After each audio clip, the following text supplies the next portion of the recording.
right, welcome everybody to the Berea Tourism Commission business meeting. Today is Wednesday, April 12th, just a little bit after 3 p.m. Go ahead and call the meeting to order today and do a quick roll call. Miss Christy Napier. Here. Laura Carpenter. Here. Rick Thomas. Here. Becky Brown. Here. And myself, Patrick Houston, all here as well. And at this time, we will take a look at the agenda, and I'm looking for a motion to approve the agenda. Patrick, I make that motion. Thank you, Mr. Thomas. Do I have a second? I'll second that. Thank you, Ms. Carpenter. I'll take a quick roll call on that too. Christy Napier, Yes. Laura Carpenter, Yes. Rick Thomas, Yes. Becky Brown, Yes. and myself as well, a yes. So approve the agenda. And next we will take a look at meeting minutes from last month, and that was on March 8th, 2023. So we'll just take a quick minute to look through those, and then we will look for a motion to approve those minutes as well.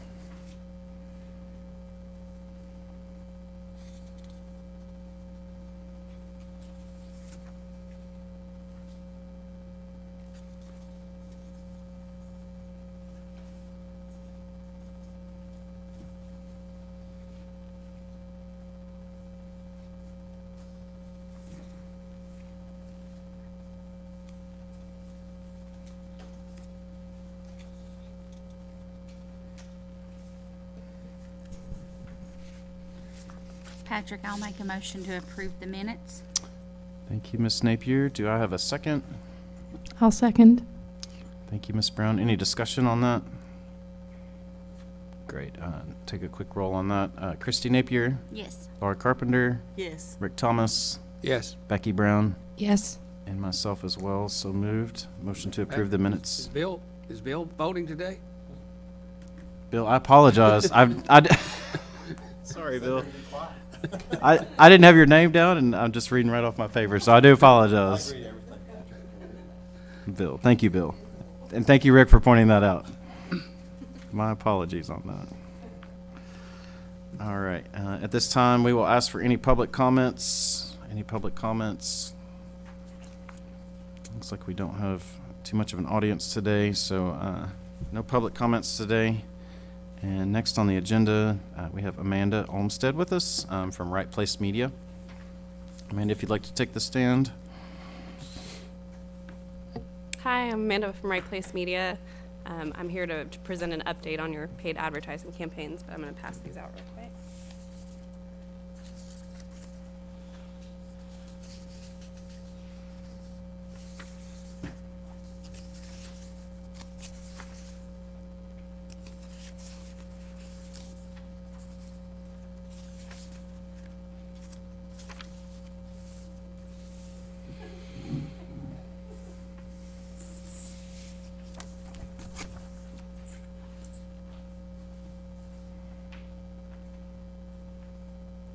So in these presentations, I like to start with some industry research, just kind of an update. I survey several different places to see if there's anything new or anything we haven't talked about previously. And so for this, one of the interesting things post-pandemic is that consumers are now back to planning trips farther out and indicating an increase in confidence that those trips are going to happen as they've planned them. So getting more comfortable with planning a longer lead time on their planning. There's also an increased focus on destinations with those outdoor experiences, still kind of keeping some of the distancing aspects. And also a lot of people who got outside during the pandemic and realized, oh, now I love hiking, or found new passions through some of the opportunities that of things we could do. And then also eco-friendly options. So a lot of making sure that your trips aren't taking away from the environment or the communities that you're visiting, but are actually helping sustain those communities. So, and then the other interesting thing post-pandemic is an increase in business travelers extending stays for leisure. So people who may find an Airbnb and work remote from that location during the day, and then use that as an opportunity to try new restaurants or go to different sites in the evenings and the weekends. And then some other stats, these aren't really shocking stats, but just kind of keeping in mind travelers over 40 are 4 times more likely to book trips longer than a week, and they're more likely to plan trips with a significant other or plan multi-generational trips. Whereas with kind of millennials and younger, we're seeing more of solo travelers and people not necessarily needing someone with them to go to a new destination. And then I also like to give you all sort of the update on media consumption when we come visit. But this is a chart that I've shown before, and each year it's updated with what consumers are utilizing by different types of media. And so mobile is continuing to increase. It's slowed down a little bit, but still increasing. And then other connected TV devices are increasing as opposed to traditional media. So traditional media like TV, cable, will continue to slowly decline, but they're not going completely away. They're having to reinvent themselves to stay relevant. And then overall, we saw media usage spike in 2020, and now it's coming back to sort of a more normal. People are back at work, back doing the activities that they would have done extracurricularly. So we're seeing a more normal level of media usage there. And then so we do advertising on YouTube, Instagram, and Facebook. So this is just to kind of remind everyone of what audiences are on these platforms. YouTube is equal male and female, growing in popularity, and then it skews a little bit slightly younger. And then Facebook is still heavier female and skews slightly older, whereas Instagram is also heavier female but skews a little bit younger. And then an interesting point about YouTube also is that it is trending away from mobile viewers. So less people are watching it on their phone and more likely to be watching it in a traditional TV kind of setting, so in their living room on their smart TVs. And we've noticed with the campaigns that we are running on YouTube, some of our impressions are being delivered to that TV-like audience. And it's a good thing for us because our YouTube cost per 1,000 views is a lot cheaper than connected TV. So if we buy the same thing through connected TV, we're paying about $35 per 1,000 impressions, whereas with YouTube, we're closer to $10 really. So it's something that YouTube will eventually figure out, or at some point when they decide to really push the revenue there, they may change that and kind of alter how advertisements run in YouTube TV. But for now, it's a nice advantage to us that they are delivering that way. And then this is very small. I don't expect you to read every word on it. This is just to kind of show, so we do basically a heavier spring flight and then a heavier fall flight and then a heavier spring flight. So I came and presented towards the end of the fall flight, and now I'm here basically at the beginning of the spring flight. So a lot of the numbers you'll see today are for just a week of activity or a couple weeks. It's more of a forecast of here's what's running and we'll continue to run, not really like a recap report. So the first is digital display banner ads, which this is the retargeting campaign. So people who visit your website, we follow them around the internet and serve them more ads. And it's delivering as we would expect. It's on pace for the click-through rate comparatively to last year.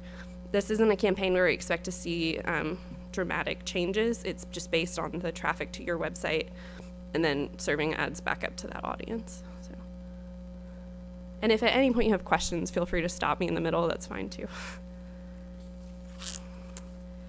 This slide shows the Facebook and Instagram campaigns broken out by the cities that we're running them in. So Lexington, Louisville, Cincinnati, and Knoxville. And like I said, these campaigns are recently started, so this isn't a ton of data to look at. But you can see that Lexington has the highest click-through rate right now, which is not surprising, being the closest, the easiest to plan a trip from to Berea in terms of distance. And we know typically the dining campaigns do really well for Lexington, so I expect that's also influencing the overall click-through rate there. And this is also part of the dashboard that we made, so that like Danny, for example, has direct access. So at any point that she wants to go in and look, she can see how the campaigns are delivering, and broken down by creative, broken down by city. So Amanda, could I ask you a question? yeah, On the difference between Lexington and Louisville, I think we all are seeing more and more tourist travelers coming down from there to here. Is there a way of tracking dollars spent once they're Yes. here? oh, once they're here, Yeah. Or what is there, how do you estimate what we're getting dollar-wise when they come into a different city? I heard something the other day, but it was very confusing on how they were tracking their average dollar spent per customer that was coming in, say from a Cincinnati area. But Yeah. how they're doing that, so I was curious. for us, I mean, with a client where we have like sales data, we could do that. I mean, even by like the location of the credit cards, to see where purchases came from, or where the residents came from. But for this situation, I don't have a great answer because it is multiple merchants with multiple processing systems. But I think it's something at the merchant level that if you could get feedback, then we could always adjust to that, and we can plan differently to put more weight to that market. But in terms of actual revenue from a market, I think it would be an effort to pull from merchant data too. Yeah, I Yeah. do too. One of the merchants in Old Town, because we've been trying to track the dollars that are coming in on the motor coach buses. So when I spoke with two different ones, one was really aggressively receiving high dollar customers out of Louisville for their shop. So I asked how they were tracking that so that they would know, where's the money coming from and who is that client.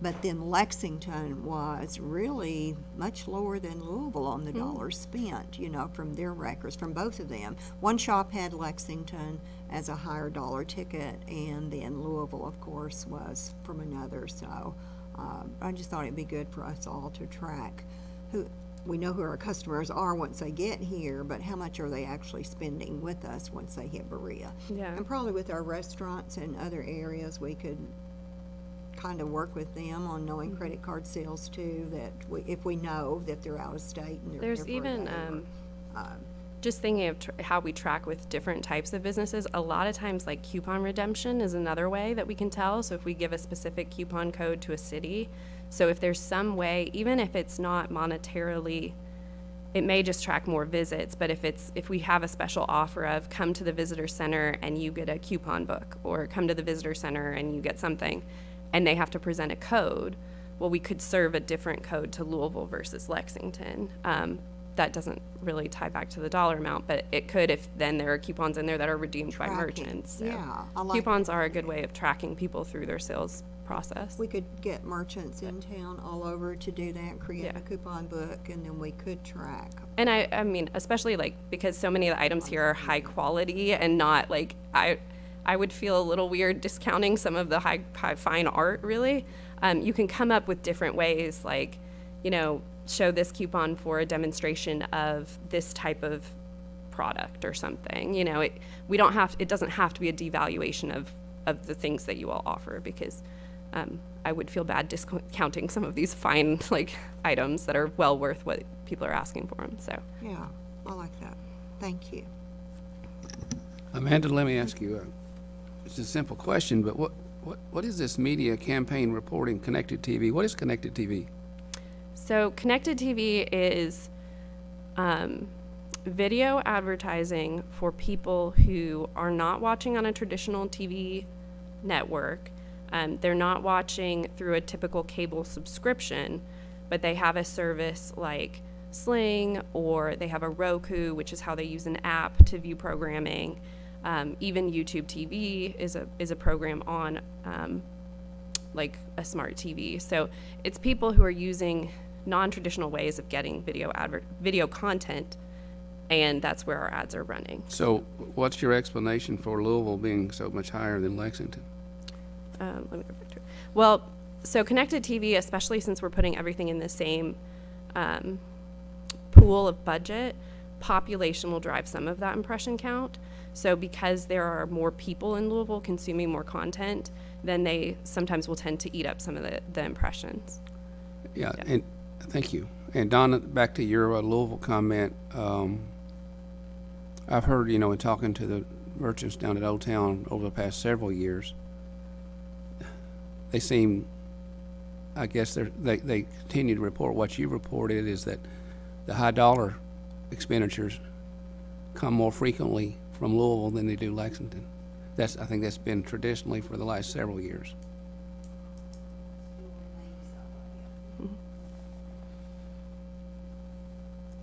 I would definitely think hearing that feedback and moving forward, we can allocate more spend to Louisville, or we could even pulse it a little bit so that our marketing's on in Louisville at a given time and dark in Lexington, and then flip it. We'd want to make sure the time, we don't want to do that like Christmas, when people are going to be more likely to shop anyways, but we could pick a period and test that to see if it affects sales, so. Thank you.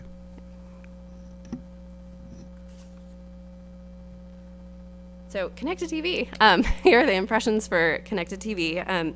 The main thing that we look at here, in addition to are we reaching the impressions that we said we would, is video completion rate. So we want something above 95% so that people are seeing your commercial and they're watching it till the end. That should be typical for connected TV because people have chosen this content very specifically. So they are not just going to ditch the show in the middle of the program. They're sticking out the program, so they're going to stick out your spots, which is something that is another plus for connected TV. People are less likely to get up and go do something because the commercial pods are also shorter. So we're seeing people actually finish the spots.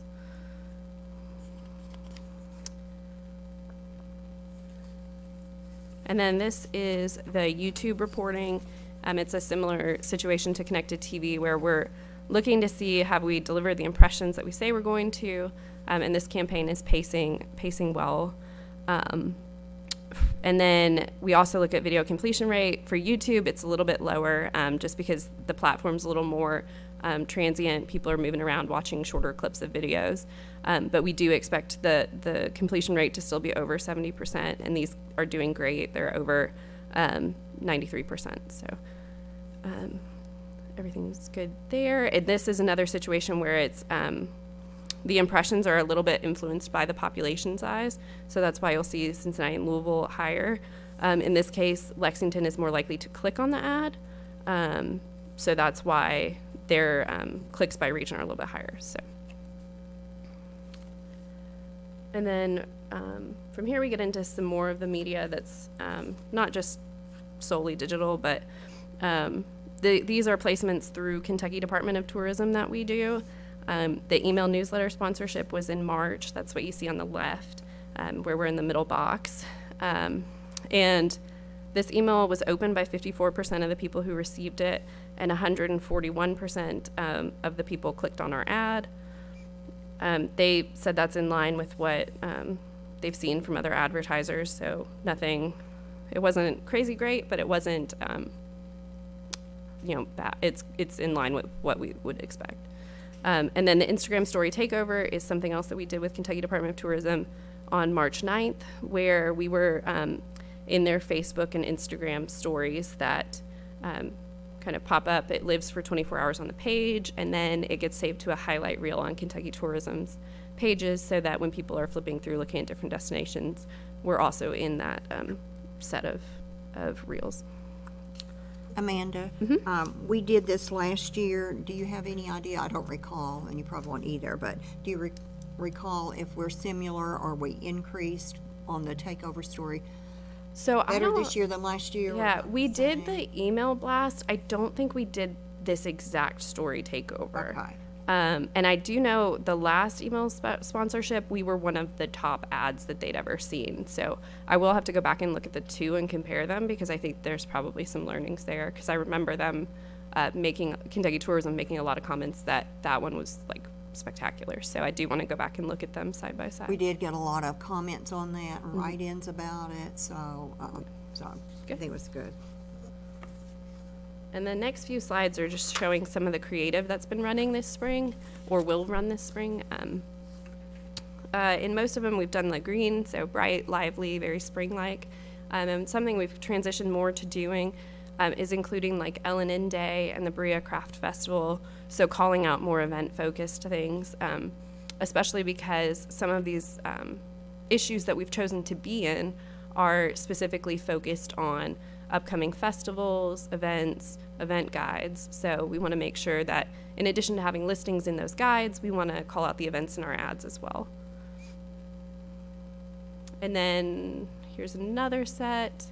The ad to the right is from Group Tour magazine in February. So we get the top half of the page is an editorial that we get to provide, and then the bottom half is the print ad for that one. And I had mentioned this in the last time I had presented as something to look forward to, and it's now happened, so I've brought it to show you all. But for Group Tour magazine, we did sponsored editorial on their website. So it's an article that lives on their website. It was also pushed out when it was released. But this is a screenshot of it. I'll try and pull it up just so I can show it to you all too. But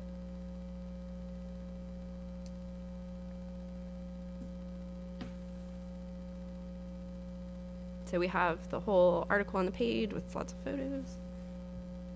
Oh, it's not showing.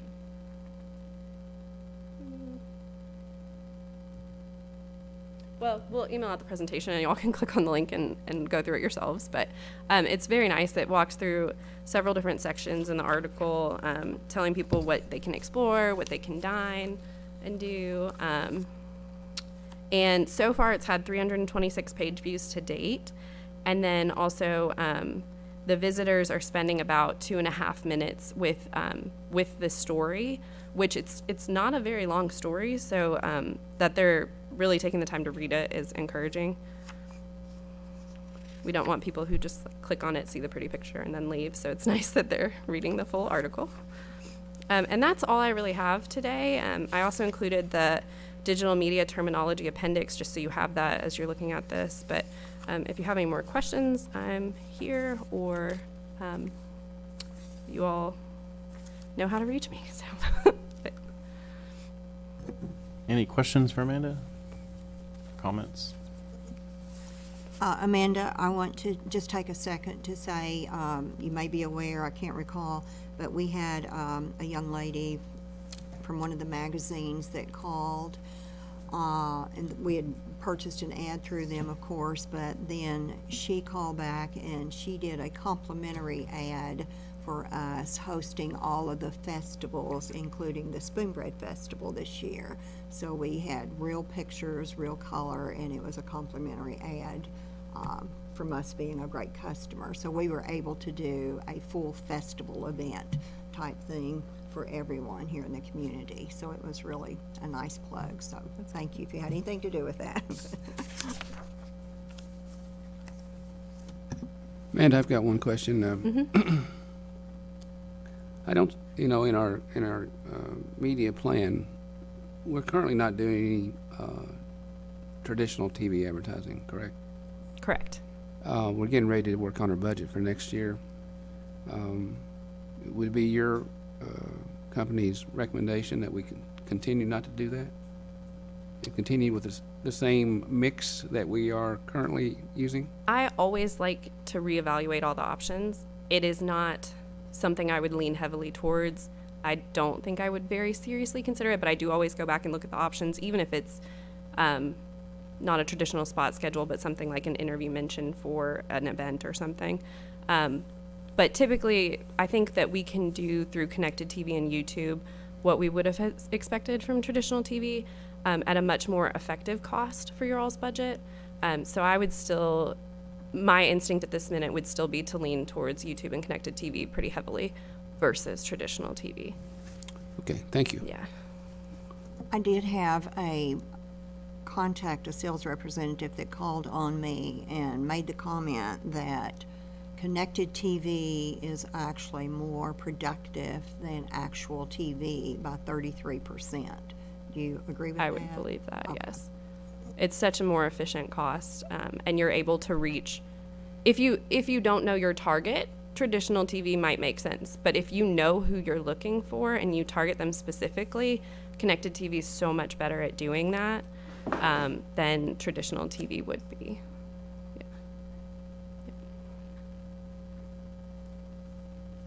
Any other questions or comments? Great. Thank you, Amanda. At this time, we have Miss Donna Angel with the director's report.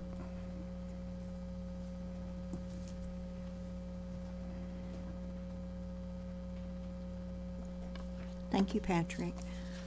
First thing on my list is I just wanted to share good news again. We're always talking about how great Berea is, and we keep getting better and better.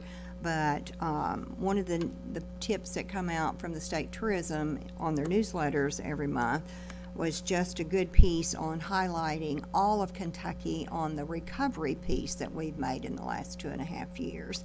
So I just wanted to share some of those numbers with you, because if you went back to 2020, and I should have pulled the comparisons on that, it is amazing how we have come out of such a recovery and gotten back up really higher than we were in 2019. So, but on the Kentucky Spotlights, we had Kentucky itself offers 83,100 jobs in the hospitality business for 2022. $808 million was actually made on taxes given to our state as well, taken in. Our visitors were averaged out at $7.7 billion in revenue sales. That's why I want to track how we can start tracking what is the tourism dollars that comes into our cities to help us understand and prepare budgets better and so forth going forward. And Kentucky had now been listed as a major. It wasn't in 2019, but it has now been listed as a major export state. So Kentucky, from industry and everything else that we look at, has had a great recovery, and I think we're in good standing all the way around. Article highlights, again, the Pinnacles at Berea was recently written about, and another article on discovering 16 best weekend getaways was Berea again listed as one of those. So Amanda talked about outdoor tourism and how that was discovered in Berea, go back 3 years ago. So that continues to bring more people in, and one of the articles commented that it's not only about hiking anymore, but it is about walking as well. So that was one of the comments, that we had great walking trails here as well as hiking trails for the Pinnacle. So that's the first time that that's been talked about in a while. Old Town Artisan Village, we talked a little bit about this last month about our motor coach bus, how we're seeing changes in them from going back 2019 to where we are today. The travelers, they certainly have surplus income that they are spending, and that is still a good thing to see in our town. That is shown through hotel stayovers longer, more money being spent there. The day trips that are coming in here, they're just not a couple hours stop anymore. They're staying overnight in our city.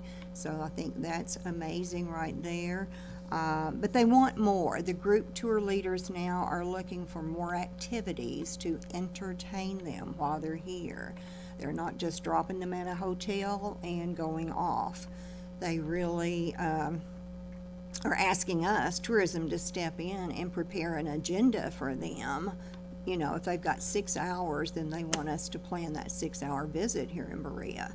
So that's really encouraging, and Ethan gets a lot of compliments for that, because that is part of his job, is to create these itineraries for them and to sell that in the conferences as well, so that we can say, we can prepare this for you if you're staying overnight or whatever in that area. So we're seeing more of that, and we've had 2 or 3 just recently that want to do a scavenger hunt.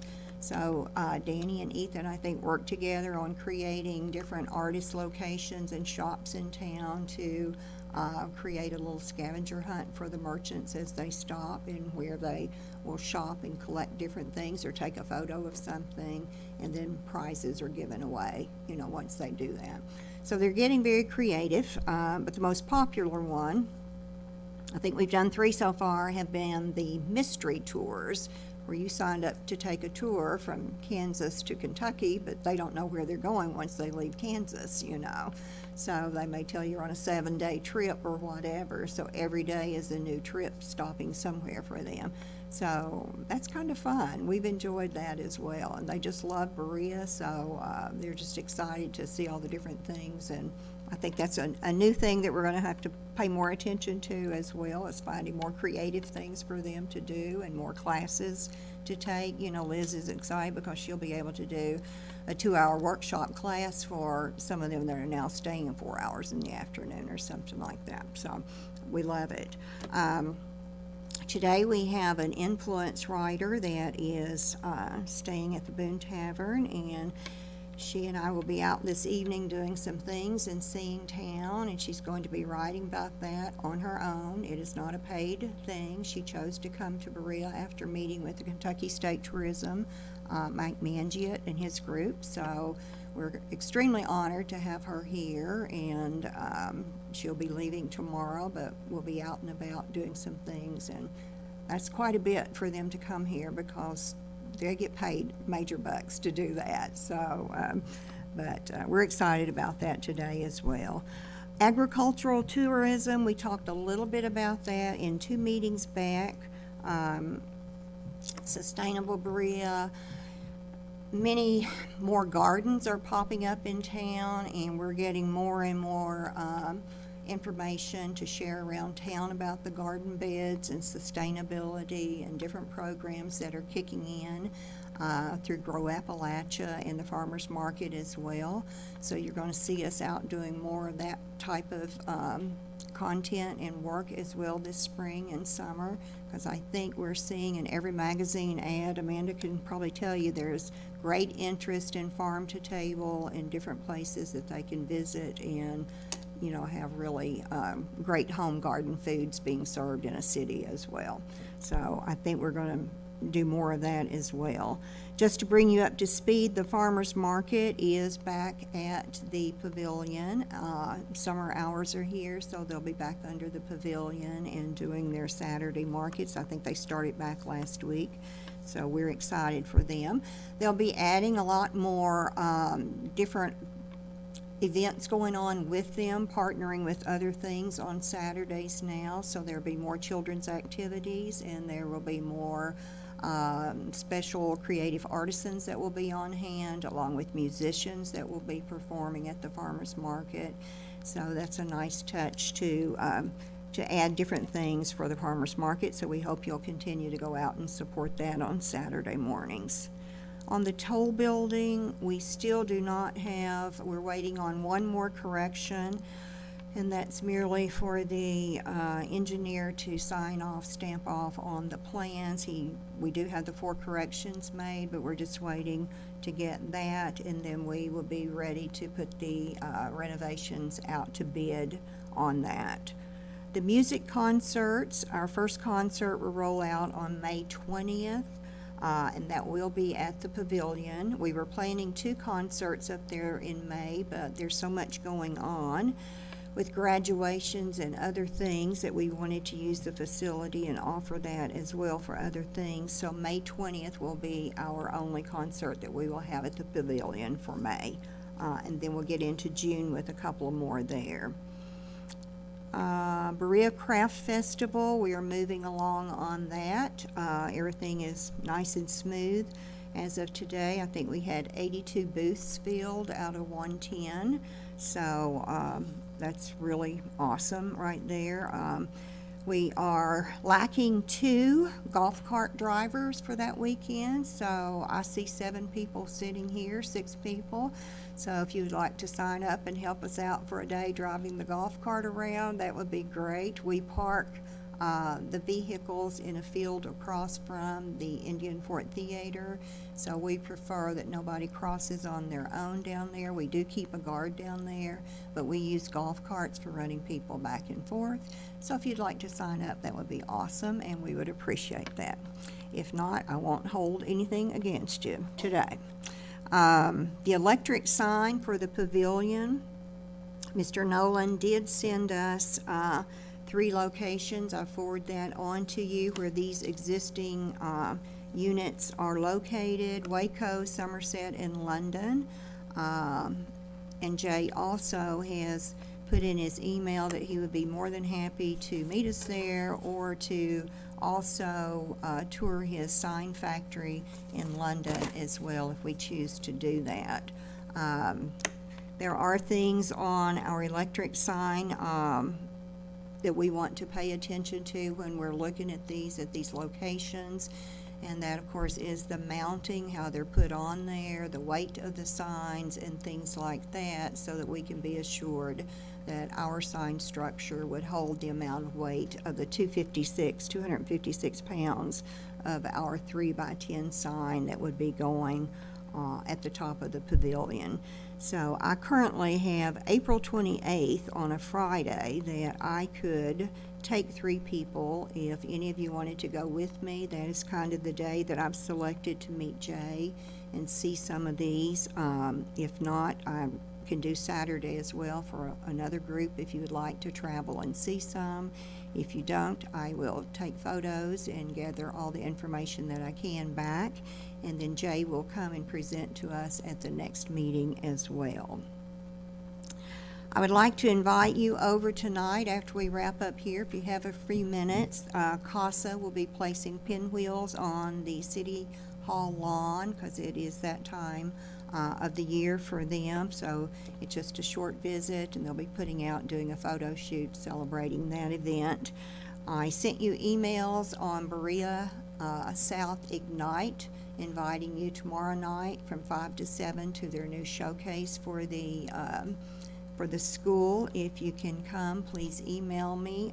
Sarah asked me for a head count, so I have a few of you that have responded that you're attending, and I have 4 of our industry that will be attending, so I'm very pleased that they're stepping out to attend as well.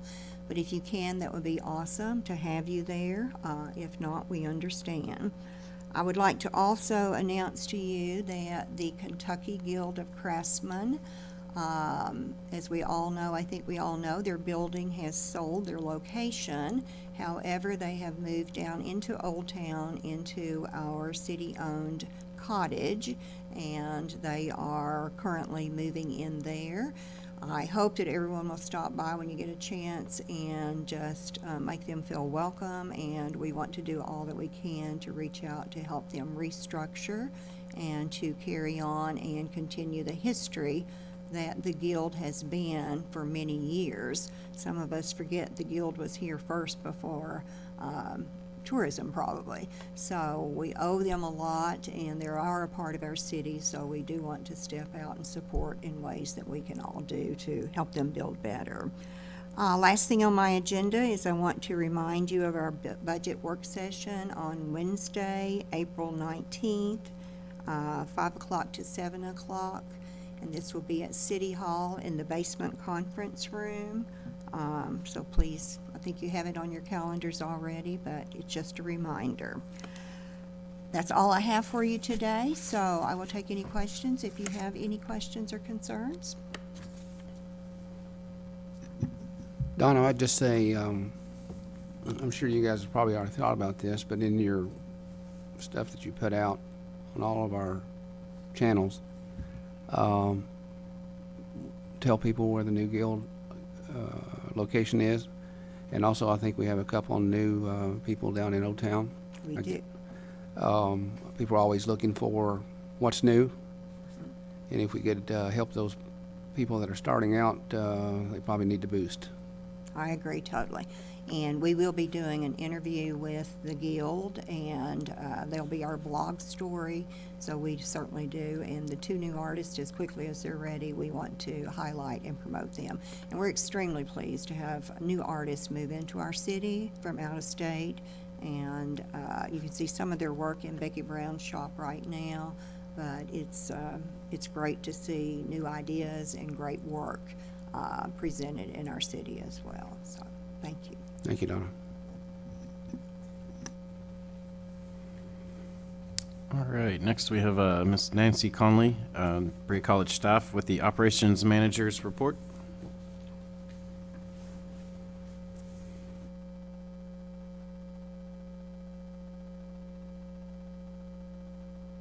Good evening, thank you. Carrying on with different information on our visitors and our reports, and a lot of what I have relates back to some of what Donna has shared, and definitely some of what Amanda with RPM has shared. So I wanted to share first our visitor count at the Berea Welcome Center. This year so far, we are up 480 visitors more than we were this time last year. So that's very impressive.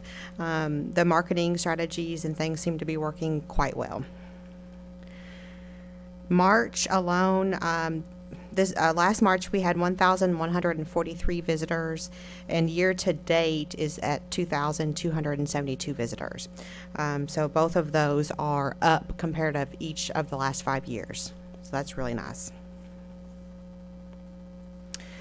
At our office, I mentioned this last time, but we conduct intercept interviews. So when our visitors are coming in the door, just through conversation, we find out information like where are you from, kind of what is the nature of their visit, and so forth. And listening to what Amanda had shared with us, a lot of this is really in line with the information that she has shared with where visitors are requesting information from, or where we're placing ads. And so it kind of all lines up. From those intercept interviews, we do see that Kentucky, Ohio, Michigan, Indiana, Tennessee, and Wisconsin are the top 5 places that we have talked to visitors that have came into our office. We've talked to different groups of people, 14 different groups of people from Canada and 1 from Germany so far this year. And the top cities that people utilizing the Welcome Center are from. So these are people we've had interactions with. Berea was number 1, but then along with the next 3 that Amanda had shared with a lot of her information was Cincinnati, Lexington, and Louisville. And then Richmond was kind of there also in that top. Following Richmond, I believe, would have been Knoxville, which we saw a lot in RPM's presentation today. So all that kind of really lined up and shows, you know, from us at the Welcome Center, who we're interacting with and who we're seeing seem to be those target audiences that RPM is reaching out to, and where those kind of dollars are being put. With the exception of Berea, which, you know, we always want to encourage and increase the Berea traffic, and it looks like we have done that this year so far. So that's really nice. Our Welcome Center hours have changed, so we went into our spring hours where now we are open 7 days a week. During the winter, we close on Sundays, and for April, we started opening on Sundays. So we're 9 to 5 every day of the week now. Some of our special groups that we've came to visit include school groups. We talked a little bit about that last month, and I've just been really excited to facilitate tours with these groups. Last month we had Kingdom Kids visit, and that was 50 children and 8 adults, kind of set up within 2 different groups that came. Tomorrow we have close to 30 children coming from Sunshine Friends here in Berea, and they will come tour the station, pretend to take a train ride somewhere, anywhere they want to go. We'll talk about transportation, kind of the history of trains in Berea and transportation in Berea, and talk a little bit about Berea and what we do there at the station. And these are just little kids, so it would be like preschool and kindergarten. So our reception staff team, I know we talked about this a little bit last month, but I just can't brag on them enough. They have been collaborating with all of our full-time team members, really helping get a lot of different projects done. Some of those projects are different marketing materials. We have folks taking photography and helping with video projects with our media manager. We have folks helping with other tasks for maybe our motor coach groups or learn shops that are coming up. They've also been doing other things like inventorying what brochures we have in our office, determining, how many of which one we're going through. If we're not going through one, maybe we don't need to carry that anymore. So we expect to see some changes in the brochures that we're carrying there at the Welcome Center. Some of the other things they've been doing, we have a special display case in our front lobby, and every month or every couple months we see that there are being those displays are changing up. And for most of March and the beginning of April, we had adventures in Berea, and so that special display included hiking, biking, walking trails, historic places, public art pieces, and more. So it's kind of encouraging people to explore Berea and all Berea has to offer. Robert Elam has kind of headed up that project for us and has come up with a year-long kind of schedule for special displays for that front lobby, so that's going to be really fun. Our next one is going to be for the Enchanted Spring Learn Shops, which you'll hear more about with Liz. So that's what our next one will be. The team has also been working on beautification maintenance projects. So we've got a couple folks on the team that just love to stay active and they're very skilled in maintenance work. And with that said, we've kind of looked at the hotel entrance to that old historic hotel building on the corner where Becky Brown and Jessica Cox's shops are located. And that whole entranceway there has now been sanded down and restained and finished. So that's looking very nice. We had a lot of rock that we have repurposed from the toll building and kind of repurposed that along the edge of the ditch that runs through the Old Town Artisan Village between Honeysuckle Vine and Market 69. That's actually a very nice little path now, so that's looking very good. Today, in the last few days, Ted has been out kind of working on all of our flower boxes. We're going to try to make them last at least one more year. Our wood flower box planters spread throughout the Artisan Village and some up on Chestnut Street. They have aged a little bit, but they've aged quite well. And so we have resealed some of those today. I think we've got all along Chestnut, the ones up there, and halfway down one side of Broadway today. So we'll continue with kind of maintaining some of those this year. Looking forward to planting flowers when those come in the next week or two. Other projects, gentleman Ted on our team, he's been up in our attic removing all of our mud dauber nests before it warms up and they start being active again. With all the wind that we've had lately, there's been a lot of roofs in the Artisan Village that have received damage. We've seen a lot of different businesses like Honeysuckle and other places that have had to do some roof repair. We were among one of them. And so our Welcome Center had a few tiles that had kind of lifted up and so forth, and the cabin of Old Town had some of the cedar shingles come off, and so a lot of that has been repaired and fixed. And then the last couple of things on my report are about the special events. And so I left you all one of the Ellen Day rack cards. We're really excited about this upcoming event. Danny did a terrific job creating that rack card. We're really excited for this event on June 17th from 9 to 4 in the Artisan Village. And this year, the Berea Volunteer Fire Department will also be having a car show. So we're constantly looking to grow our events and expand. And so that was one way this year that we were able to do that. We're really excited about the car show. It will be from 9 till 3, and the full event is from 9 till 4. We are working on all of the logistics and traffic and kind of where everybody is going to park and get shuttled around for that event. So we're looking for a big day on the 4th or on June 17th from 9 to 4 for the Ellen Day. We are still accepting vendor applications for that event. Inside the Welcome Center, there will be lots of model trains on display and exhibited. And then on the back platform of the depot, there will be model train items for sale as well as other train-related items. The front lawn will have all kinds of children's activities. There'll be food available and much, much more.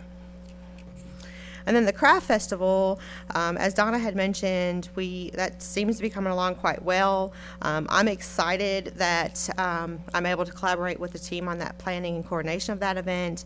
And this year, I've got the great job of filling our sanitation needs. So I'm really excited to to work on that piece for us this year. That's going to be all for my report. And doing a great job. Oh, thank you. But we all have a different piece, and so I was pleased with that piece. But thank you so much. And if anybody has any questions, I'll take those, and then I'll just go right into Ethan's report for you. I'm just curious what happened to the bicycles. We were gonna do something with the Mm-hmm. bicycles? Yes, Donna probably has that update for you. I would say in 2 weeks you'll see them. Roy painted, I sent everybody the pictures Friday night. I think I sent them to everybody. They Great. are adorable. You know, we picked colors. Roy was going to go pick colors, and he said, "No, I think you better." I said, "No, you just pick them. You know what I want, Roy. You know, a man." And they're like, "No, no, no, you're going to pick." So, but they're really beautiful, just kind of flat tones. And Roy and Public Works created the most beautiful baskets for every bicycle. So all the baskets are the same. Plastic line for the water, for the flowers, but the colors we pick, we'll be able to leave them out all year, and they'll flow right into Christmas. So we picked a really vibrant red, but they're flat. If you can picture it, wait till you see it and you'll know what I mean, and a green. But we've got turquoise, we've got coral peach, we've got aqua blues, really beautiful summer, spring colors all the way through. So you'll love it in about 2 weeks. I think the flowers Nancy spoke of will be putting those out. We kind of wait till the week before Mother's Day just to make sure that all the frosts are done for the year, so that we don't have to replace frozen flowers. You know, we learned our lesson on that. You know, costly lesson. Glad you remembered that, Laura. Any other questions? Thank you, Nancy. And for Ethan's motor coach report, that is also in your packet. And for March, there were 2 bus groups that came to Berea that he had worked with.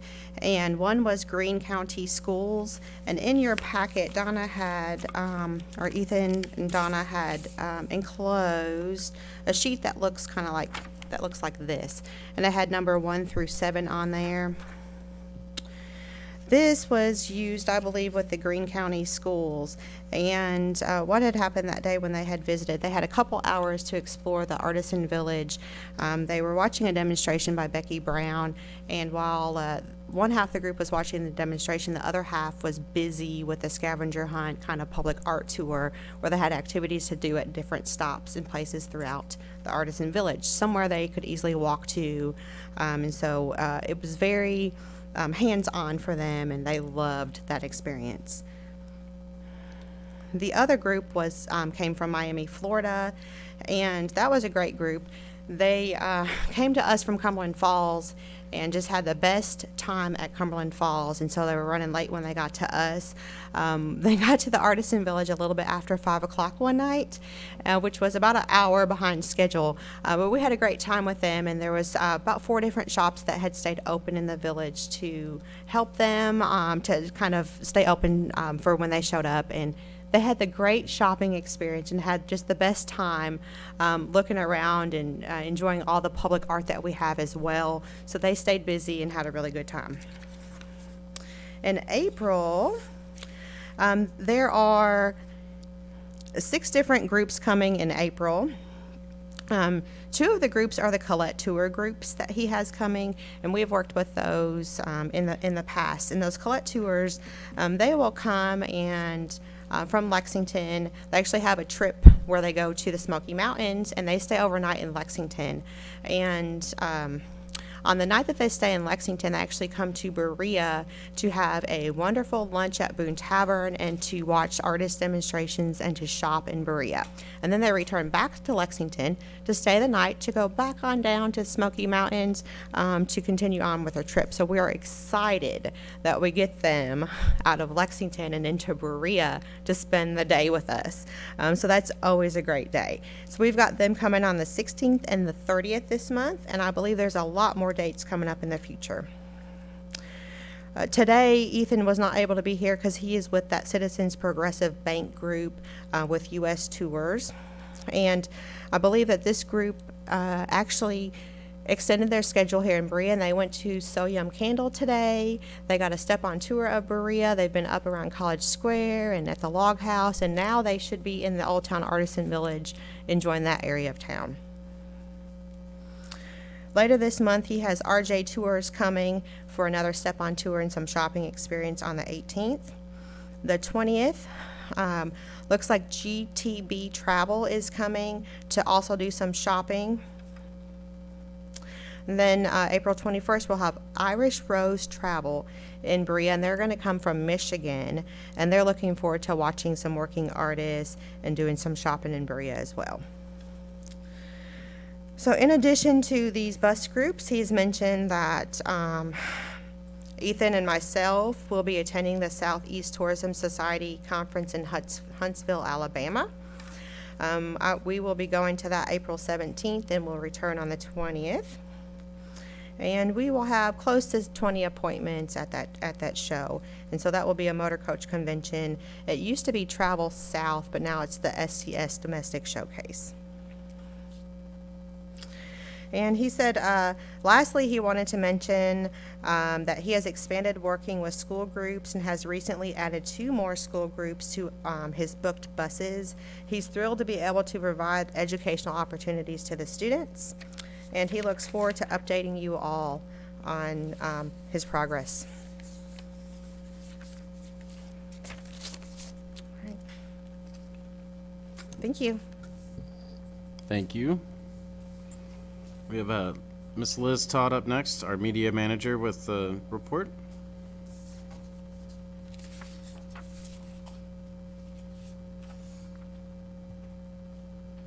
Sorry, program manager. And you've got, are you talking for Danny as well? All right, so Liz is actually doing program manager and media manager report. Hi, I'm Liz Todd. I'm the program manager for Berea Tourism. I am going to share Danny's report today, but she thought that it would be best if she wrote you all a letter and then let me read it to you. So you do have the stats in your packet. So if you want to go ahead and pull those out to reference, it's the 2 colorful pages here. And then I'll just share with you what she wanted to share.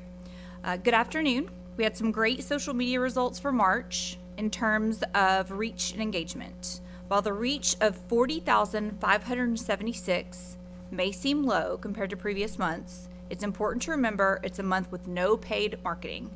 In past years, the average reach for March has been between 15,000 and 20,000. Engagement for March far surpassed the previous 2 months with a total of 7,394 clicks, comments, likes, and shares, which is awesome.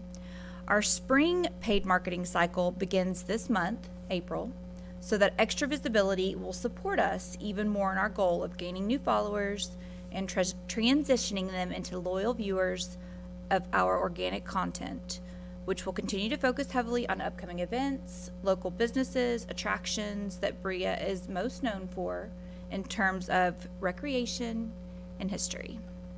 The digital marketing projects for March have included updating the Learn Shops logo. So we played around with some of the colors for the hands, like we've always talked about doing, the seasonal colors. So we got kind of like a fun watermelon and interesting green to kind of pop with our Enchanted Spring Learn Shops. And then she did some updating YouTube with our most current videos, the creation and disbursement of the monthly and weekly newsletters. And then she also sent a mass email to all tourism related businesses at the end of the month encouraging them to send in special sales, events, and any products that she wanted wanted to be shared through social media for the month of April.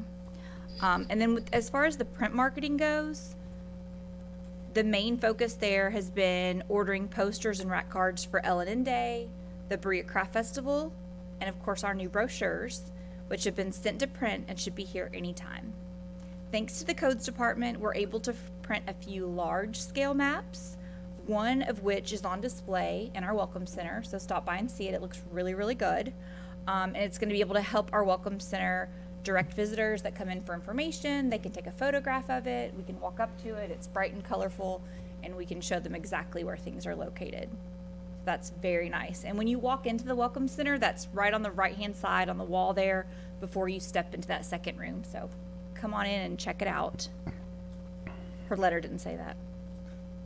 In addition to marketing tasks, I've been working with the Pavilion Concert Series performers to obtain contracts, W-9 forms, as well as working out a schedule for the Berea Craft Festival entertainers, so we can ensure the festival is full of music and entertainment.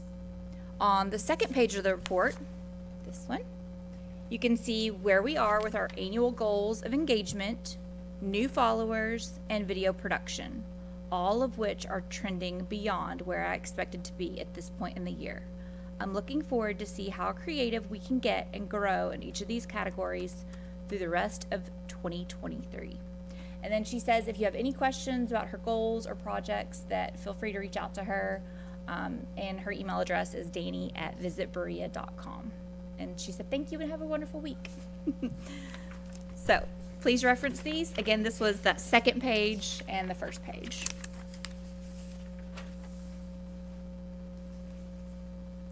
Thank you all.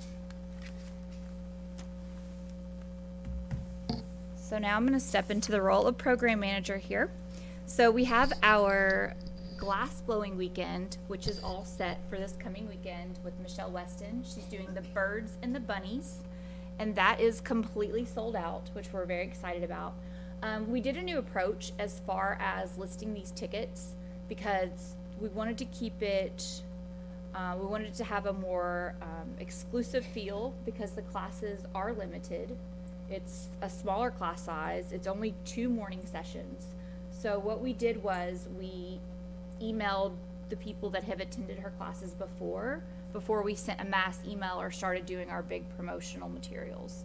That way the people that, truly, have experienced her work before or reach out and say, I want to take her class again, they're able to do that.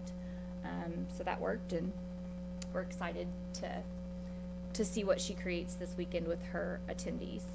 Something else that we're going to do this weekend, I'll be able to actually partner with Ethan and the Colette Tours to come in and view the class for a little bit on Sunday. Yes, on Sunday. And we can just give them a little information about the Learn Shops, generate some excitement. That might be something that they would like to do in the future.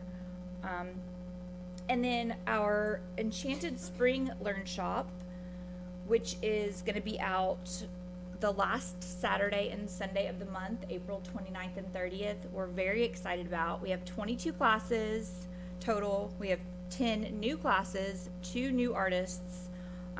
When we sent that first email out to everyone, the open rate was 49%. And the industry average is 41%, which doesn't seem like a lot, but I will take it was actually 49.2%. So 8.2%, I'll take it. And then the click rate, which is the part that we actually care about because they're actually clicking through the email, was 8.6%, and the industry average is only 1%. So people were actually opening the email, clicking through the links, and exploring what classes we have to offer. So that's very exciting. For this class, for this weekend of classes, the most popular so far have been Pat Banks, our watercolor artist. She's doing a fresh approach to painting dogwoods. And she spoke about that class as ushering in an Appalachian spring with the blooms of dogwood. So I just love that. It's poetic as well.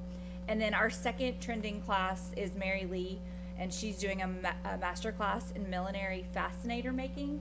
So it's going to be the lovely headbands adorned with flowers and bows and all kinds of colors for spring and derby and all kinds of festive gatherings. And then our third trending class is Jeff Farmer's blacksmithing, forging a camp knife. We did launch Eventbrite, so this is the first session of events that the first program of events that are under the new Eventbrite platform. So far as ease, access, and just aesthetics overall, I'm very pleased with it.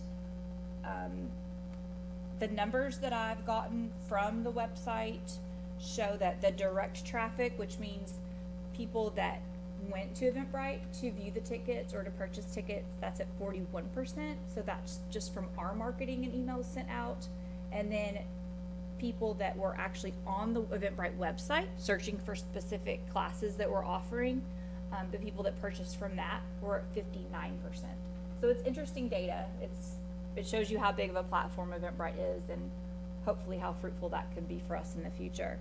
I'm going to skip my meetings section. If you have any questions about the meetings that I attended or helped out with, I would love to discuss those with you.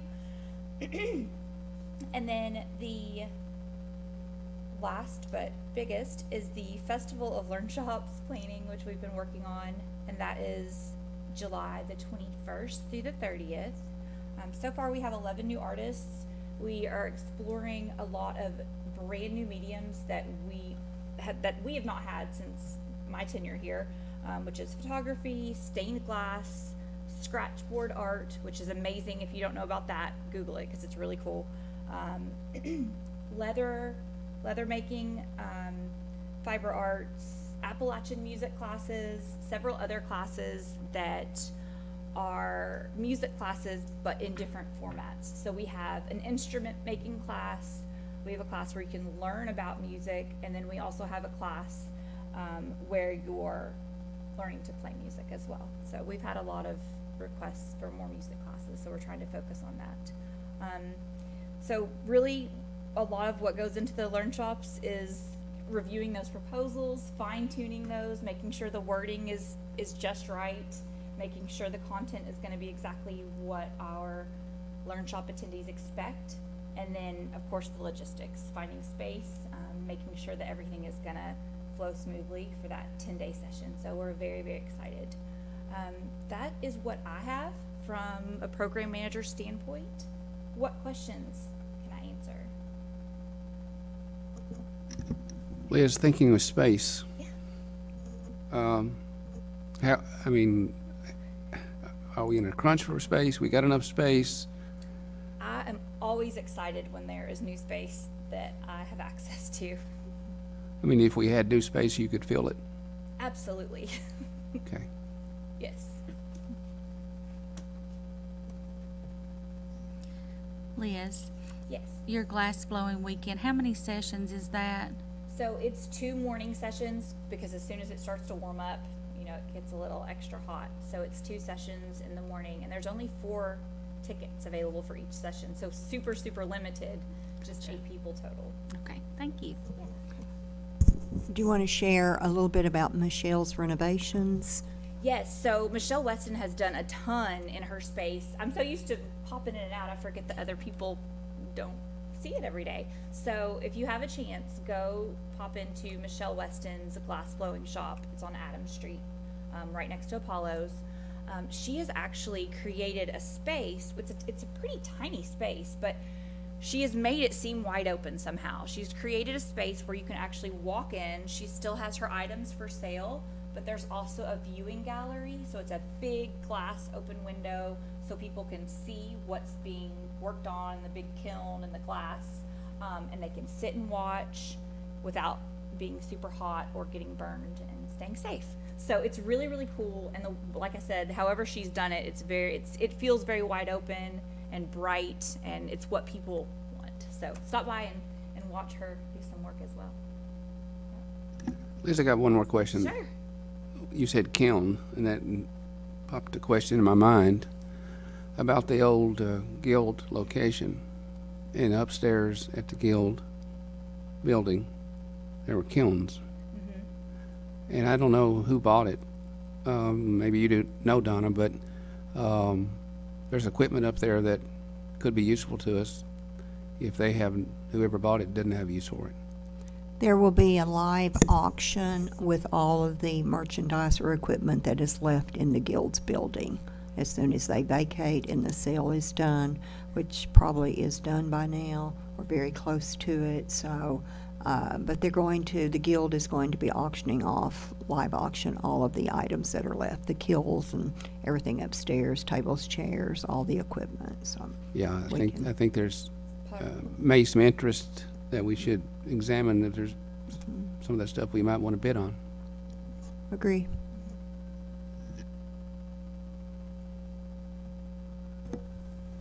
Any other questions for Liz? And I'll just say one more thing, and then I'll sit down.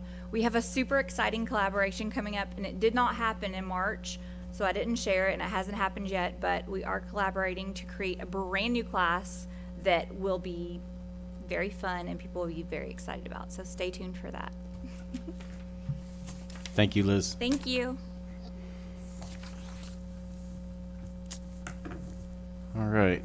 Next on the agenda, got an announcement to make, and this is a tough one for me, but I'm actually resigning from Berea Tourism effective this month. I've actually accepted a new position in Lexington as the general manager of the Origin Hotel. So I will be kind of furthering my career, also leaving Boone Tavern. It was a tough decision. It's not something I was looking to do, but it just kind of came my way. And it's been tough because you all have become my family over the past 7.5 years that I've come here. And just a little history on me. I've planned to come here to learn a little bit more on the hotel side when it came to Boone Tavern, and planned to stay here about a year, maybe 2. After a year of working there, I ended up moving my family here. It's been a great experience. I love the small town atmosphere. I love Lexington, but I really have enjoyed Berea, and do plan to stay and live here. So I'll be kind of going back and forth. So you'll still see me. I'll still be around. But I just want to express my gratitude to the entire Tourism Commission, the entire city of Berea, for letting me serve as your tourism commissioner since 2018. We've been through a lot. We started and we were kind of looking to see what we were going to become in Berea because we were going through some changes. And then COVID came, and we managed through COVID. And, I think one of the highlights of the meeting today was just the increase in visitors looking back, to 2017 numbers, which were some of the best years for Berea tourism, to see us get up close to those numbers. I think that, Berea is gaining momentum, going and hanging on to a lot of our traditional folk arts and crafts, but also really kind of capitalizing on a younger demographic. With the mountain bike trail, which I was very glad to be a part of, opening the dog park and the pavilion, which Rick was a huge part of that. So it's just been a complete pleasure to be on the board through those times. So with that said, at this time, I'm going to open the floor for a nomination for a new chair for Berea Tourism. Patrick, I'd like to nominate Mr. Bill West as the new chair of the Berea Tourism Commission. Thank you, Mr. Thomas. Do I have a second? I'll second. Wonderful. Thank you, Ms. Brown. At this time, I will take a vote. Ms. Christy Napier, Yes. Ms. Laura Carpenter, Yes. Mr. Rick Thomas, Yes. Ms. Becky Brown, Yes. myself as a yes, and Bill will include you in this vote. Sorry, you're overruled. You're in the odds. I know that Bill will make a great chair. I've enjoyed working with him in the short time, and honestly, his family with Churchill have been a great partner for Boone Tavern over the years as well. So All right, thank you all. At this time, I will open it up to any other commissioner comments. Any other comments? Well, I would like to say thank you for leading us since I've been with tourism. It's been a pleasure. Thank you. I appreciate that. It's been a pleasure. Well, I'm so excited for you and your new opportunity. He and I go way back. We did do. lots of weddings together at Boone Tavern, and there's no good time to leave. There's No, there's not a good time to leave, but I'm very happy for you. And I think you're going to be a wonderful, you've already been a wonderful, I was curious, do you have to accept it or anything? I mean, it don't sound like it. We didn't give him the option, and I apologize. I didn't even open it up for discussion, but What a, best wishes to both of you. thank you. Patrick, I'll say, I admire you. There's 3 words. If anybody asked me about Patrick, I would say he's always respectful, always thoughtful, and very reliable. And I think those 3 attributes are very important. And I'm happy for you. And I'm happy that you're continuing to live in small town Berea. You bet. Thank you, Rick. Patrick, I want to say thank you as well for serving our town and the Tourism Commission. And I'm so excited for you on your new journey, excited for you and your family. And yes, I'm excited as well for Bill to come into this role. I think that you'll be a great fit. But yeah, happy for both of you. Thank you all. Thank Patrick, you. they said a lot of good things about you. I'm just going to say, when you see my name pop up on caller ID, you better answer that phone. Just be thankful you're following me here and not at Boone Tavern. Just kidding. Bill will be great, and I'm just excited, and I will continue to watch and see the progression of projects that we've started and completed, and Donna, to you as well. You've been a pleasure to work with. I'm still mad at you. I know you're mad Not at me. over it yet. So I'm surprised she's even speaking to me. Donna was actually my first sales call at Community Trust Bank back in the day when she was here. And I've actually got connections with every one of you all outside of Berea Tourism. So it's just been a true pleasure. So Well, I can't say, I pick up on what everybody has said. You are going to greatly be missed. Even though we say I'm not leaving Berea, it seems like distance does take us farther away, and I told him that recently too, but we do want you to know that you are our family, because we all get that way.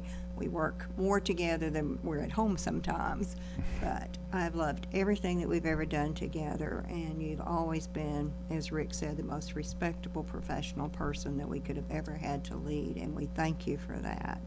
I appreciate all the 10 o'clock and midnight calls that we've had, trying to figure things out. And that comes because you have a true heart, a passion for what you're doing and what you care about being here. Not everyone can fully understand tourism because it is, I call it the sleeping beast, because it is quite difficult to understand everything that is involved with tourism and how it really encompasses a whole city, There's nothing that goes through this city that doesn't touch tourism one way or the other, and I don't think I really understood that until you got into it. So we've grown a lot together, and we wish you nothing but the best, but I am sorry you're leaving us. But the Origin is a great hotel, and you will be a great GM there, and you should not look back or ever feel sad about anything leaving us, because we're just your cheerleaders, and we'll be over for free cocktails and hors d'oeuvres and rooms to spend the night and the swimming pool and You all bet. those things, yeah. So, tourism retreat in Lexington, all right? yeah. I'm going to hold you to that. Okay, but thank you, and we appreciate you. Thank you all for your kind words. Again, it's been a true pleasure. At this time, I will open it up to any other commissioner comments. All right. We don't have any other items on the agenda, so at this time, we are looking for a motion for adjournment. I'll make that motion. Thank you, Ms. Carpenter. Do I have a second? I'll second it, Patrick. All right, any discussion? And thank you to Amanda for coming down from Lexington today to meet and review with us. We appreciate that, you know. She had a day off. I'll just share this right quickly. She had a day off, or maybe more, but she and her husband chose to come play tourist in Berea a couple of weeks ago. All right. And they really did experience lunch in 2 or 3 different areas, breakfast somewhere, and shopping, and walking trails, and everything that Berea. She writes about it all, but she's never gotten to experience it. So it was absolutely wonderful to have her really contribute to that. And Mr. Mayor, we may call on you for just a quick second. Mr. Houston has just announced his resignation, and we all just commented and wished him the best in his new GM position in Lexington, and I know you'd want to say a word as well. I do. Mr. Chairman, may I have the floor? Please proceed. Thank you, sir. And Patrick and I have talked privately about this, but for the record and for the commission, I do want to thank Patrick for his many years. I meant to look up how many, and I know it's been at least 5. How many years? Almost 5. So for your service to the community and to our businesses, our entire community, your service has been fantastic. Your leadership skills have been outstanding, and I have admired you as a chair and how you conduct a meeting. So thank you for everything that you've done for the commission and the city, and we do wish you well. Patrick has assured me that he's staying in Berea and that he will be accessible and available for other things once he gets his feet on the ground with the new job. So remember, the piper may come calling. Got you on speed dial, so. All right, always help thank you, answer. and we're always here for you too, and appreciate everything that you've done. So thank you, Patrick. Thank you, Mayor Fraley. I really appreciate that once again. All right, this time I will take a quick vote to adjourn. Bill West, we'll start with you. Yes. Christy Napier, Yes. Laura Carpenter, Yes. Rick Thomas, Yes. Becky Brown, Yes. and myself as well. Thank you, everyone. Have a great afternoon.